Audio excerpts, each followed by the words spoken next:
damn, the last time I was out here with my Ninja in this corner right here, none of those buildings were there, and now there's like a crap ton of condos and crap apartments, condos. None of this was there like a year ago. But anyway, we're here on this beautiful day with the E90. So you guys haven't seen this car in a while, and it's been, you know, being driven. It had some modifications done to it. It's had some repairs done to it. And I would say we're a little bit over 6 months with the car. The honeymoon phase is over. The shock of having a new car, the little surprise is over. And now we're just left with the E90 as a car. So, starting off exterior-wise, the car's still in great condition. The black paint looks beautiful. If you guys notice right here, we got I think that's the Active Auto Works exhaust on it. I still love these rims. They look a little like deep dishy kind of style. 2 of them had to get replaced because they were bent and not fixable. I think that's like a BMW thing where the rims are always bending, because I had the same thing on my 5 Series and on my 3 Series. So we actually went to autorimshop.com. They were $200 a rim for the OEM rims, without the center caps, of course. And they were done perfectly. They matched perfectly. Otherwise, we got the window tints on the car. We installed, of course, the little like fuckboy mirrors right here. Sorry, excuse my French. We of course had to black out the signal lights on the sides, the side markers, and we have these headlights on it. Everything you guys see here, I'll link in the description. I made a video on these headlights before, so you can check that out. But otherwise, the car has been great. Still, the tires on it are fine too. They're Mastercraft. I think they're like Walmart tires, but they've been okay. They're brand new. There's no need to like replace them. But if we come to the trunk, okay, so sometimes it does this thing. See how it unlatches twice? I don't know why it does that, but it does it. Now, the locking mechanism is stuck open, so the trunk, if you close it, won't actually lock. So you gotta hit it again, and hopefully it closes. Now, trunk's full of stuff because we used the car, so the trunk's completely packed. Let's see if this trunk closes now. Also, we installed the backup camera. Look into that. There we go. She's locked. Coming to the back of the car,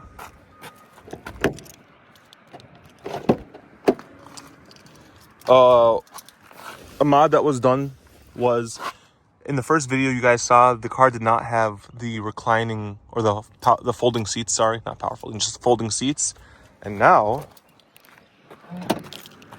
we have this trunk lid is so heavy. Installed folding seats. Yes, my brother went to the junkyard and he found the rears and he took all the hardware for it. And now his seats fold, which is great. Now he has folding seats, which is nice because there's times where like you need to fold the seats to put something long. I don't know why BMW made that an option. This isn't like we're driving a Dodge Neon or something, or a Cavalier. I don't know why they wouldn't make it standard, but now we have folding seats in the rears. Everything had to get replaced, the panels, even the headrests are a little bit different, but it all worked out perfectly. This car is just so solid. Coming to the front, this is where the biggest changes happened. So, coming to the door panels, you'll see right here, this all used to be wood trim. He replaced it with a AliExpress like satin silver finish. All the trim looks great. The seats, we went and bought them from some guy that rips apart E90s. These are sport seats. Now, a lot of people go back and forth on whether they're gonna work or whether they're not gonna work. These seats were basically plug and play. We had the basic seats before and everything works. Yes, the power bolsters. Hold on.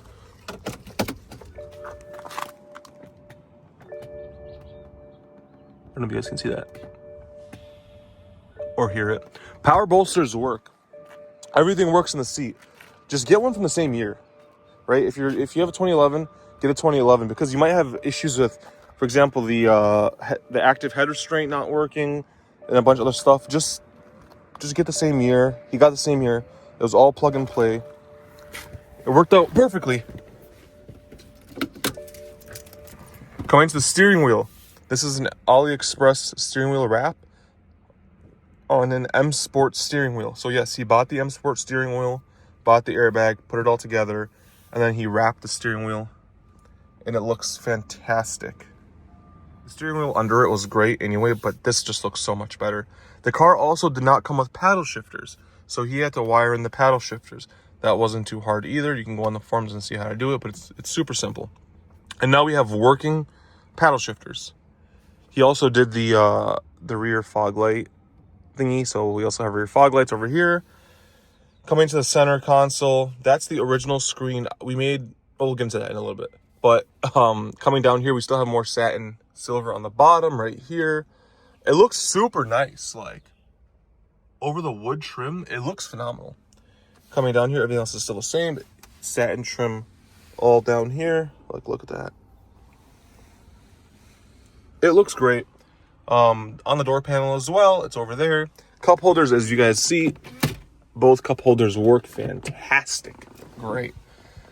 LED lighting up here. And then, oh, this was, he just replaced the knob in the middle from the tiny ugly one to this metal one. Looks super nice. So, yeah, I mean, also sports seat on this side. He's done some things to the car. And it's just convenience things to make the car a little bit nicer. And it's been great so far. We also have a radar detector. That's the R3. We love it. He has it wired up all nice. He also has a dash cam wired up. We love Rexing dash cams in my household. We have them in all the cars. The one in the Ultima is actually 5.5, 6 years old. And it still works great. And then he has a scan gauge E. That just tells you like your volts and your temperature and your water temp and stuff like that. And that is all plugged in. And then for maintenance that we had to do on the car, we did one oil change. Let's pop the hood for you guys to show you. It has new brakes all around. The brakes on it before were ass. And then a blacked out grill, of course. Let's see if I can finger this open with one hand. Oh, there it is. Oh, yes. Hard struts work. That's always nice. So when we got the car, the only leak I saw was the leak from the power steering reservoir. So there's a bunch of grime down there. So I cleaned this all up and then I put a new O-ring over there. That stopped that leak. Easy. This is the oil filter housing. I wiped it all clean. That's why there's bare metal here and there, and it's not leaking, so that's good. The reservoir over here needed to be topped off for the coolant. That was fine. The valve cover gasket got replaced by the dealership under the Vanos bolts recall. So we took it in and I don't know if they replaced the entire valve cover. I don't know how it's designed on this car, if it's one piece or if they replaced just the gasket. But whatever it is, it got replaced. So we don't have to worry about a leak from that, which is super nice. We also have an air intake coming for it, you know, because why not? Otherwise, under the hood, the car's been mechanically, like, very good. Boom. Now, coming to the inside of the car.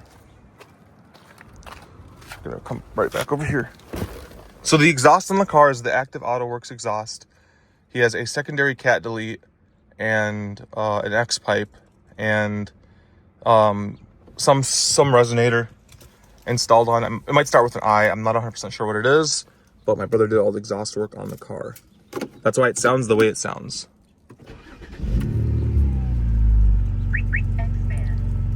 As you guys can see, no lights on the dash. We got a Mr. 12 volt head unit right there. GPS connected. We have everything wired in correctly. There's no lights on the dash. Apple CarPlay, Android Auto, all that stuff. But the car sounds great. Everything works. Again, the paddle shifters all work. The head unit has a backup camera.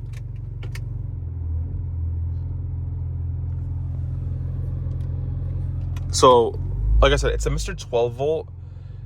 We tried the Andream unit. I'm not gonna get into it too much, but we tried the Andream unit and it was junk. So we bought this unit from Mr. 12 volt, the company, and it works flawlessly. It normally would already be connected to my Bluetooth, but I shut it off or my CarPlay, sorry, but I shut it off. But we're gonna back up. Camera's good quality too. And we're gonna go for a drive to show you guys that everything works, even the paddle shifters work. Now, I love this car. I have fallen in love with this car. You know, I got this car, I thought it was just gonna be like a normal, like F10 style, you know, that kind of generation, like feel. The E90 is so much different. This steering wheel is extremely heavy to the point where when I first was looking for these cars, I mentioned it before, the first couple I test drove, I thought that there was an issue with the steering wheel or the power steering from how heavy it is. And there's not. That's just how the car is. And it's great. I completely understand the appeal. But let's get on over here for you guys.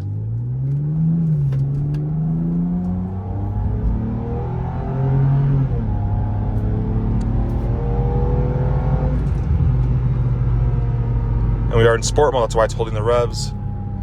And the car is warmed up, it's at 166 degrees.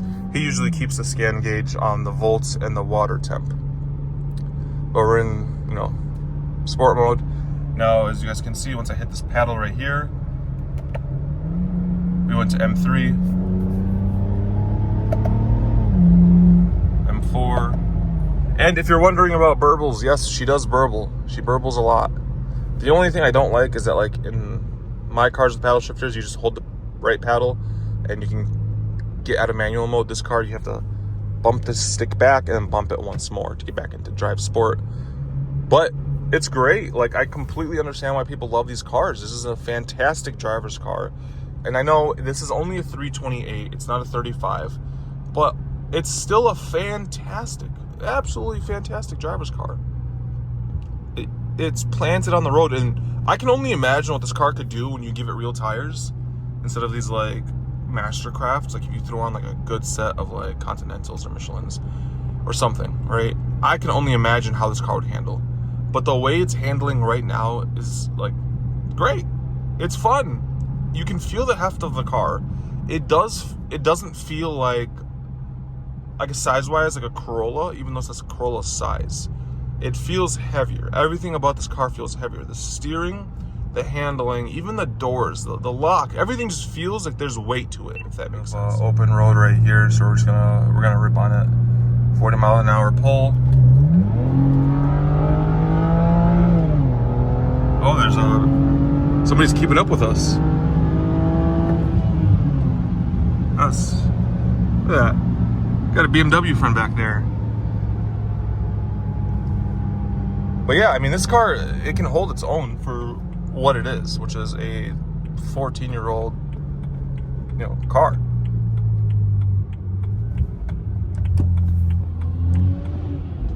Nice, M340.